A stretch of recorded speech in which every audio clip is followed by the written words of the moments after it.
Hey everybody, long time no see, but finally we got the feedback PTR update to what the changes coming into Season 5 are going to look like. That's a lot of words, but basically what it means is that we now know what Season 5 is going to look like, how the Infernal Hordes are going to look like, all the balance changes, everything that's coming to this season.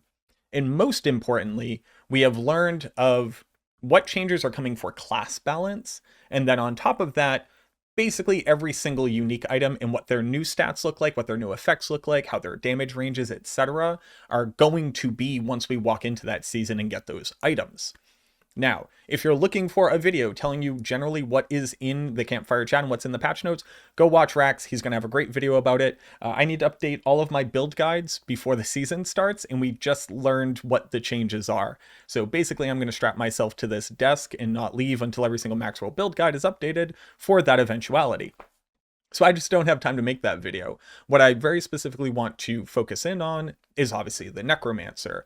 Now, if people are following along with the history of what the Necromancer looked like walking into Season 5, you might have seen this data sheet. What this data sheet was basically a breakdown of is what all of the changes and most notably all of the nerfs was going to look like for the different builds that existed for the Necromancer. Bone Spear, Sever, Blight, Infinimist, Infinimist for crit versus Infinimist damage over time, Shadow Surfer, new Overpower Blood Wave Surfer, Blood Surge, Bloodlance, all the different minion builds, Bone Spirit. This is what we were expecting the changes to look like, where the vast majority of builds were kind of getting nerfed into the ground, and some builds, which were already fairly strong, were getting buffs. Now, this didn't paint a complete picture of what we needed to expect for these classes, because all of the unique items were going to change as well. Big stars from around this time were going to be things like Helm of Lucian, Lochran's Amulet, which basically completely transformed the entirety of the Necromancer meta over to an incredibly homogenized, same 3 items per build, same setup, max resource, max crit damage, and basically anything that could overpower or could crit was going to be real strong, and all of the dot builds were going to be completely left in the dust, and probably your favorite version of minions, your shadow minions, weren't really going to work anymore, and we're probably going to move back over to more generic minions, focusing on Golem. But what we have now is a better understanding of the impact of those new items that we got to experience, and all of the changes coming to the unique items which we didn't have previously, but we know which ones will work on what classes. So what I've done for you is recalculated the relative strength of each one of these builds, including all of the changes to the unique items and the rest of the things that are in the patch notes. The only things that are currently missing from the patch notes are the changes to the new uniques coming in this season, any changes to the new aspects coming in this season, and then the one thing that this datasheet will find a hard time trying to encapsulate is the relative impact of both the Helm of Lucian and the Eye of Lochran on builds. Because basically every single build in the Season 5 PTR felt pretty good. I was running tier 100 pits with like the most hilariously ridiculous builds. I'm talking about Shade Mist, Shadow Blight, Minion Infinimist. I'm talking about Bone Prison Necro. Not Bone Spirit, not Bone Shards, nothing like that. No, Bone Prison Necro. Basically everything was viable because those items brought an insane amount of power. But what this datasheet will do is give you a better idea of what builds have been positively or negatively impacted by the changes that we've now seen in the patch notes. And I'm basically going to go build by build and change by change and give you the rundown of what you need to understand from those changes. So when we're talking about the changes here, we're talking about the end game meta version of all of these builds, what you should expect for people pushing into the pit and doing the highest levels of the Infernal Horde, and basically like what the meta tier list builds are going to look like and what that impact is going to look like. Got it? Cool. Let's go ahead and start breaking down the various changes and how they impact your favorite build. So the first big change right off the bat is the fact that they've changed how core stats scale in the game entirely based off the class that you are. So Barbarian still scales the same. Every 10 strength that you get 1% increased damage in that bucket. For the Rogue, who has 1 less item than the Barbarian, they now gain an additional damage per 9 stats. And then the Druid, the Sorceress, and the Necromancer all gain 1% damage per 8 stats. So let's just like very quickly look at an example of kind of what that means for you. My Season 5 PTR Bone Spear Necromancer, just kind of as like a run-of-the-mill, did use intelligence because it is a damage multiplier, but isn't looking to stack insane amounts of intelligence here, which the majority of Necromancer builds aren't going to stack a ton of intelligence because they nerfed the Wither node, and they didn't revert that. So like damage over time builds are still absolutely in the trash. But let's get back to this example. I promise you, I'm not angry about it. So before, when I had 1424 intelligence, what that meant was I gained 10% of this, so I gained 142.4 bonus damage. And what that means for you is a 2.424 multiplier. If you were to then go look at this stat real quick, you'll see that it says that we increase our damage by 142%. That is 100% base plus the 142, right? So it's a 2.42 multi. But nowadays, this number is going to look a little bit different because instead of just gaining 10% of what we get, it is now divided by 8, right? So it's 1424 divided by 8 is now 178% bonus damage, meaning it's a 2.78 multiplier. Okay, great. So 2.78 versus what it was before, which is 2.424, equates to a 14.6% increase in damage. And this is basically across the board. That's what we're expecting to get on average. Every single build, since every single Necromancer build uses intelligence to some amount, and assuming that you're going to continue to get the same amount of intelligence on each build, which again for damage over time builds is probably actually going to be a lot lower, that's how much bonus we're getting just from that change. The developers said that this is meant to help bridge the gap between other classes and the Barbarian. I think it just generally makes the game like harder to intuit, makes your game knowledge not transferred across different classes because you need to know that the Rogue has a different number versus the Sorceress versus the Barbarian. But at the end of the day, that's how much more damage your build is going to do. So pick your favorite build, look at that number, that's the bonus you got. The next biggest change, just kind of wide sweeping change, is that they generally increase the lucky hit chance of all of the bad lucky hit chance skills. So Sever used to have 20% lucky hit chance, now it has 40%. Bloodlance went from 33 to 50. Blood Surge went from 12 to 20. The list goes on and on. This is really for builds which were bad at doing lucky hit chance general effects. So Hued Flesh to be able to generate corpses, Drain Vitality to be able to gain Fortify, things looking to proc X-Fall's Ring, things looking to proc your Indariel's Visage. That's what this is going to go towards making stronger. I'm going to say the biggest skills that were hit by this are Sever, the Blood builds, and then Blood Wave. Blood Wave always had a tragically low lucky hit chance. Now it has a 50% lucky hit chance, which is much better for an ultimate skill. And then the question becomes, how do you determine roughly how much relevant damage this is per build? It's kind of hard to say. Because the Blood builds are able to generate corpses at a higher rate now, they are then able to more efficiently use the Corpse Consumption and Corpse Explosion package, Flesh Eater, Fueled by Death, Grim Harvest, and things like Kruor's Embrace, which automatically consumes corpses. They're able to trigger Embalmers to make blood orbs, etc. So this number isn't like a hard set, this is exactly how much more damage you're going to get, but I think it was representative of anywhere between a 5 to 10% increase in build effectiveness. So that's why you're going to see these numbers here. It's going to help. It enables more things in the future when we have more lucky hit chance effects that we want to proc.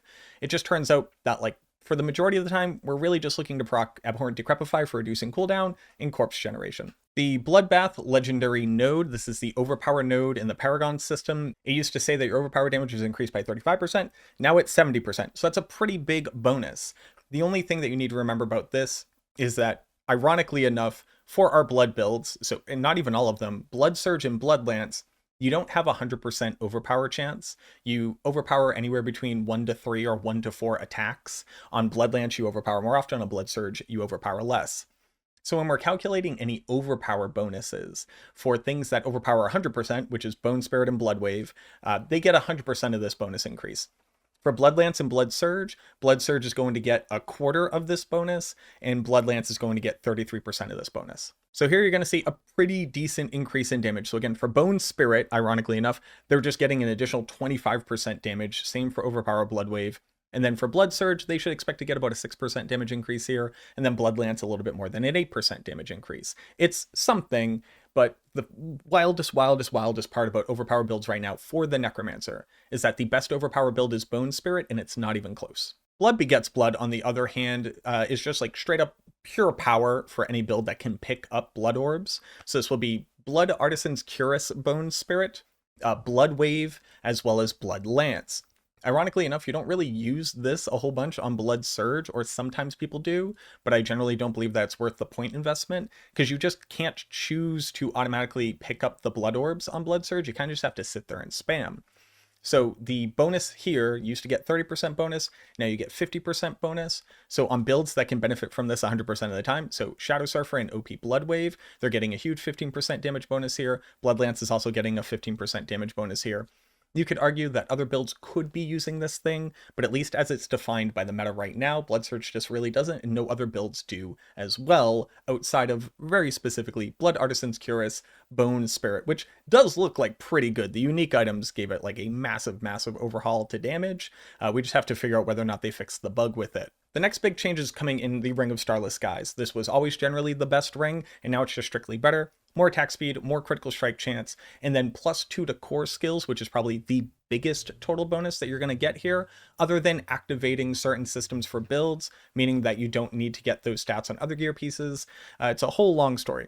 But what you need to understand is basically the breakdown of how core skills here is going to affect your builds and the ones that use this ring. So basically every single core skill build, other than Bone Spirit very specifically, is going to be using this ring. The only real outlier here is the fact that Blight is now going to use this ring, but that's only because of changes coming to the Ebon Piercer amulet and our inability to be able to manage resource without it.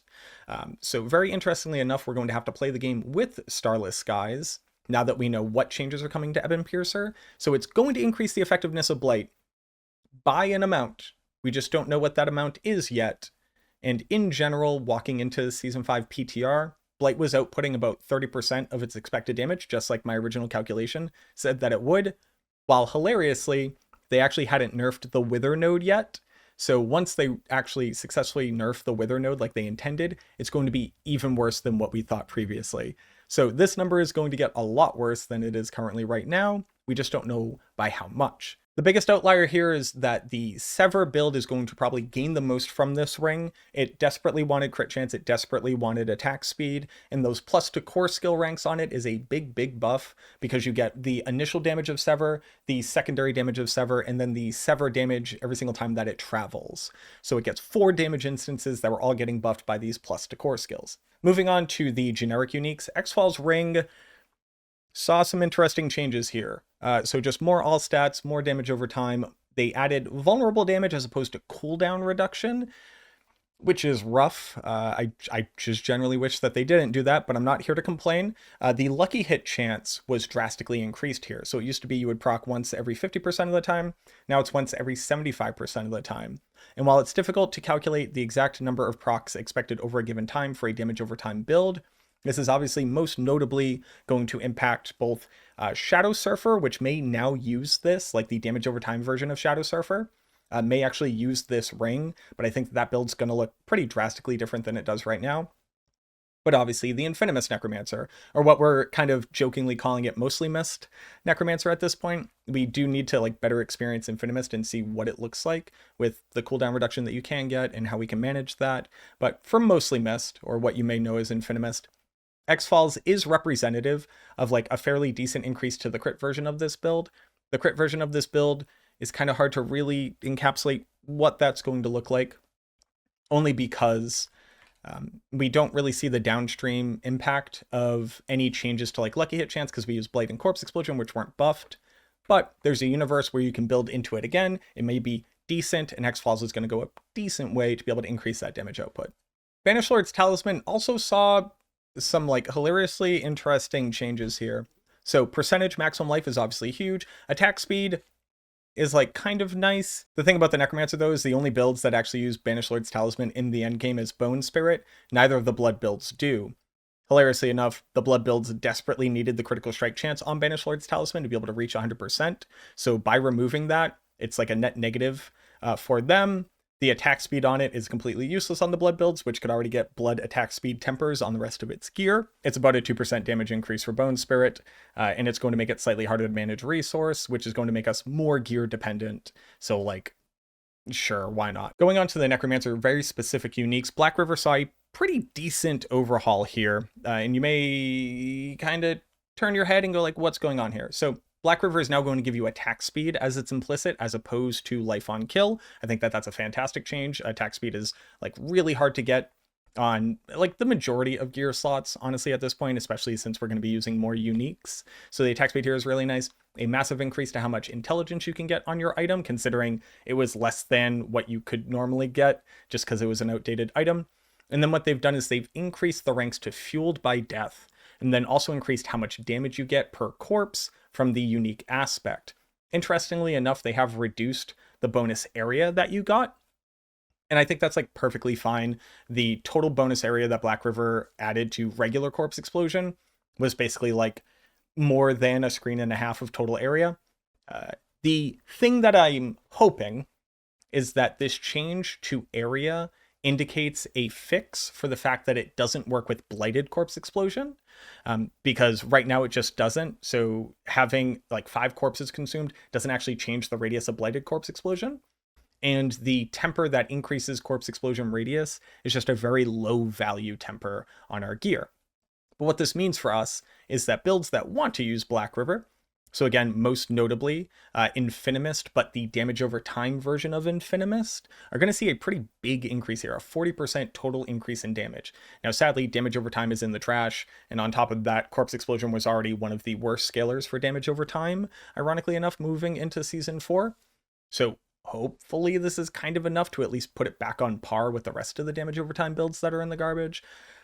It's something. It's probably not enough, but what I do like about it is that when those things are inevitably rebalanced so that there's more parity between them, Black River is going to be in a really good position to already have a ton of powerful stats on it to be able to put onto builds to use. But Death Speaker's Amulet. Death Speaker's Amulet is something that's kind of always been on the fringe. People are really excited about being able to use it, and they juice this thing to the max. Turns out 5 ranks to Blood Surge, as well as increasing the ranks to Coalesce Blood, and then putting essence per enemy drained on here are interesting stat approaches. The additive stats on it before were kind of doing absolutely nothing. The attack speed is kind of meh. The fact that it doesn't have something like crit chance is still going to hold it back from like really excelling. But for people who do want to build a minions-based Death Speaker's Amulet Blood Surge build, it's adding a ton of damage. And by a ton of damage, I mean like 53% bonus damage than what it was doing previously. Because previously it was kind of doing nothing other than vaguely activating some lucky hit chance for you. And now it's actually adding to your base blood surge damage, and that's kind of good. Ebon Piercer Amulet. Ooh, I could unironically make an entire video just talking about Ebon Piercer Amulet. But the thing that people need to understand for the Blight build before I go show you what this amulet has done to the build. Blight Necromancer was one of the strongest, and is still currently one of the strongest Necromancer builds in Season 4. Like, top 3 strongest builds. The thing that you need to understand, though, is that Ebon Piercer is the reason why Blight is that strong. The Blight skill itself, with like 15 ranks in Blight, and Blight cast twice, basically represents about 10% of the Blight Necro's damage output, because that's how much more damage Ebon Piercer currently represents. Walking into Season 5, the Blight Necromancer is going to come super far down, and the changes to Ebon Piercer are basically forcing the build to completely change what items it uses, because you cannot sustain Blight casts without the essence cost reduction on the amulet itself. So we have chance to cast Blight projectiles twice. I'm evaluating that at 1/10 of its total power, because again, the Blight skill itself doesn't really do damage. Similarly, the increase to Blight skill rank, you currently don't put Blight skill ranks on the build at all. That's how little damage it is. This is also 1/10 as effective. It used to have movement speed, meaning it worked in town and between combat scenarios. Now it has skill ranks to Reaper's Pursuit, which means that it only gives you movement speed for 3 seconds, and you will lose it before you get to the next pack of monsters, meaning that you're going to continuously rubber band how fast you're moving. I really, really hate this change. This is kind of across the board on a lot of different items, and I really wish they would revert this. Pure movement speed is just better than Reaper's Pursuit every single time. But the addition of Gloom ranks here is, ironically enough, one of the stats that was missing from the amulet they would typically want on a Blight build. But the things that we're losing, again, are the essence cost reduction and the damage reduction. So this used to make us super tanky. It's not going to anymore. Now, how much damage reduction is going to negatively impact our ability to survive? You have to understand that they are nerfing basically all of the difficulty in the pit. You're probably not going to get one shot anymore unless your build is not competently built for like having defensive stats in general. So I think that we're not really going to feel this difference, but if they weren't nerfing the content, this would take off like 2 to 3 pit tiers, just because you would need to be playing at 100% perfect efficiency to not get one tapped by stuff. But how does all of this end up playing into the Blight build? Well, it is still a net benefit to the build. I'm calculating it at about a 15% damage increase. That's mostly due to the changes to Gloom, getting those additional skill ranks there, which we couldn't do previously. And the addition of and the change of Evan Piercer's stats here basically force us to now use the Ring of Starless Skies, which again is why I kind of have this here as some percent, because we've never really used the build with Starless Skies because it wasn't optimal, but now it actually has enough stats and will offset this essence cost reduction. So again, that's why I could probably go on an entire TED Talk just about the changes to this one amulet. I think that if we move to a place where Blight actually does damage and we shift the focus away from the aspects damage and back onto the skill, this item will probably start looking a lot better. And again, I expect this to look a lot different in the expansion, but at least for right now, the stats on it are just like strictly worse than they were previously. Mutilator plate is just kind of insanely strong now.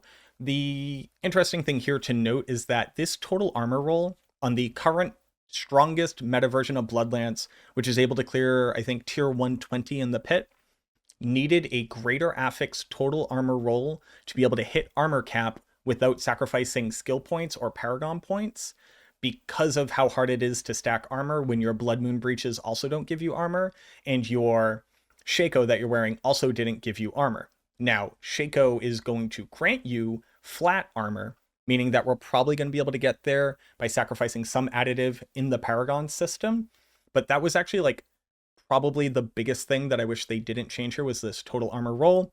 Percentage maximum life is huge. Bloodlance duration is absolutely nothing. Please get this stat out of the game. Damage reduction from enemies affected by blood skills. Very interesting stat. Ranks to Bloodlance. It's going to fortify you for more, double the chance to generate a blood orb, and double the bonus from this. So what does this all kind of feed back up into? Is about straight up a 40% increase in Bloodlance's damage output just from this one item. I would say that Bloodlance stocks are probably on the rise. It's currently doing 120. Add on the fact that it's going to gain Lockrins and Lucians with this armor, or just be able to use Lockrins and then a Shaco, since that now has maximum resource on it. And I would expect, depending on how the changes to the pit are felt, something between like 10 to 20 additional pit levels on Bloodlance, and potentially higher once we see the impact of like greater affixes and masterworks on these new pieces of gear. And then Howl from Below. I'm really glad they took another pass at these gloves, because these kind of went from like the item that every single person wanted every single season for seasons 0, 1, and 2, because of how cool they are, how they empowered one of the strongest builds at the time, and how they just kind of fed into the Corpse Explosion machine as a whole. But we're getting more Lucky at Chance, significantly more attack speed, a change to Corpse Explosion's core functionality, which will apply as Fear and a Slow, which we will either want a minimum roll on so that monsters won't run out of your Corpse Explosion range, or a maximum roll on to be able to stagger bosses very quickly, ranks to Corpse Explosion, and then a buff to the damage itself. So Howl from Below for Infinimist, which does shadow damage over time, is like a 68% damage increase, because you're basically gaining a whole new damage aspect that we didn't have previously for the build, and an insane amount of stats and ranks to skill, which is very, very, very strong. Whether or not that build is good enough, completely different question. This one change, kind of insane. Aurora's Embrace is another item that could have its own TED Talk. Let's just talk about the item at its base and the fact that you will be using it in the meta, because it's currently used in the meta to automate Flesh Eater procs and Fueled by Death procs, as well as slightly increase your essence generation. And the buffs to it means that we should accept that we're using it, and then we can talk about the mechanics. Another blood item with maximum life, percentage maximum life here, huge amounts of additional survivability, and a little bit more of additive damage. The big change here is Blood Surge drain, so the first part of Blood Surge where you drain targets, can hit up to 3 times more against elite monsters. You can masterwork this, you can get a greater affix on this. So I didn't calculate all of this with like what's the total top end of what it can do. Just reading the stats as they are at max roll, we are assuming that it draining 3 times per elite will activate as if you have drained 4 times before the actual Nova of Blood Surge's damage goes out. The reason why that's so important is because Blood Surge itself says that per enemy that you've drained, increase the damage of the actual Nova. And the issue here was that you would only ever drain a single target because an elite monster like a boss, there's only one of them there. So you would get a 1.05 times multiplier of your damage as opposed to the 50% damage bonus that you could get if you were draining 10 targets. So with this saying that you drain 3 more times, I'm assuming that that means that you count as having drained 4 times, meaning it's a 20% damage multiplier against a single target. That also means that you get the drain damage 4 times as opposed to only once. And then on top of that, it gains more total ranks to Blood Surge, ranks to Tides of Blood as well.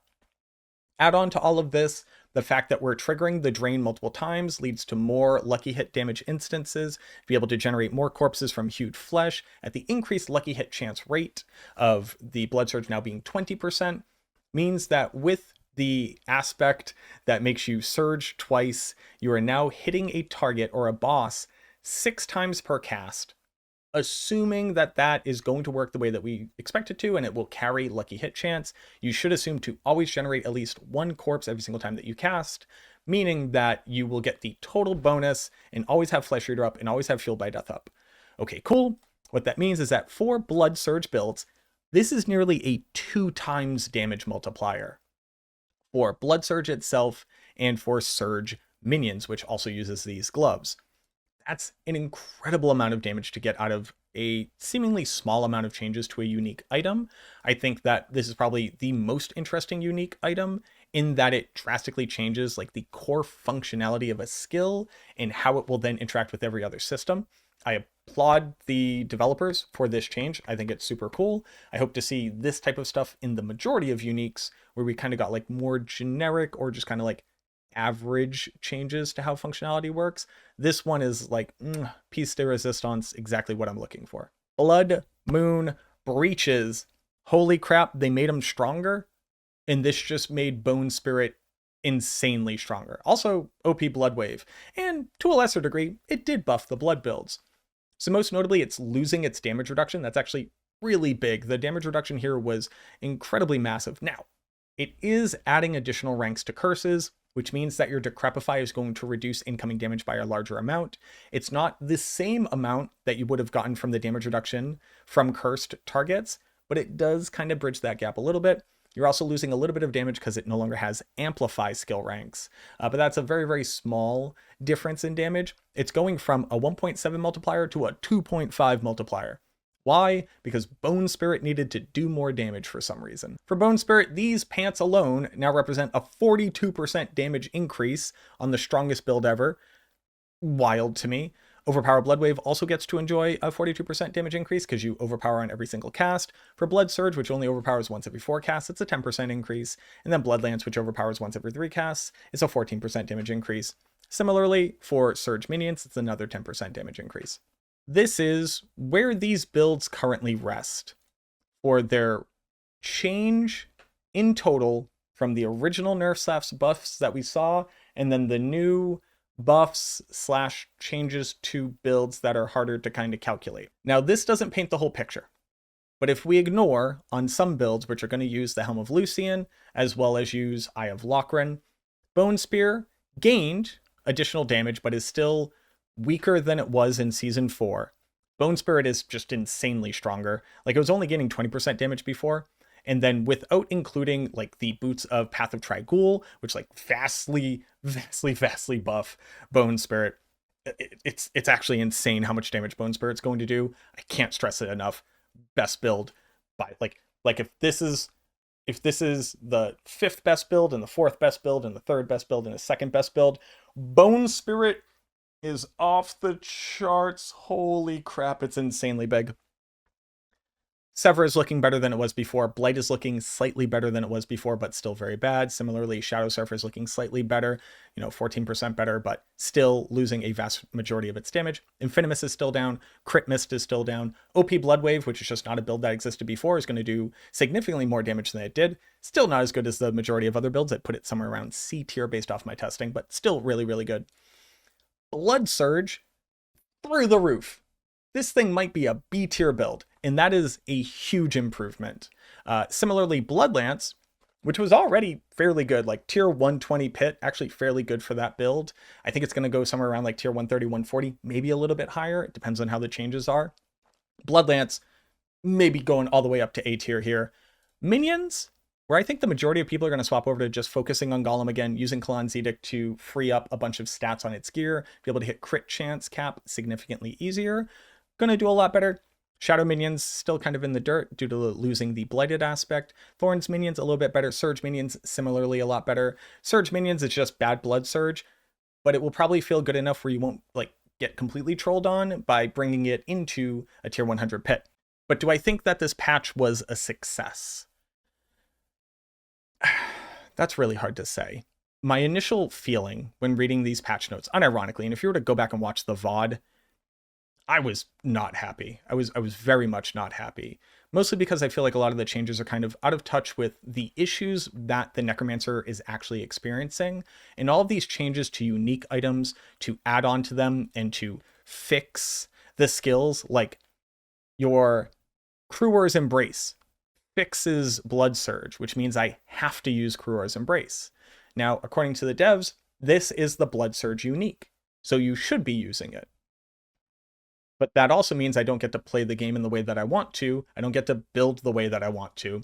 At the end of the day, if I'm going to have to use certain unique items to make the build viable, then just give me a set of items and don't pretend like I actually get to make a choice here. I was pretty angry. That being said, though, we have always been using unique items in builds when they have empowered them. That's not really different now. And I also fully expect for skill trees to get a fairly large rework moving into the expansion. And I think that the class as a whole and classes across the board and builds across the board are going to look very distinctly different in the expansion than what they do right now. So I see Season 5's changes as a bit of a bandage, a bit of a learning experience to show like, hey, these things are so good for builds, we should probably move them into the base functionality of skills, which is something that we've already seen with Druid uniques as well. And that's what I'm mostly hoping for. So while at the beginning I was pretty upset, looking at the numbers now, I'm a bit buoyed. I think that a lot of builds are going to change to gain some strengths that they didn't have previously.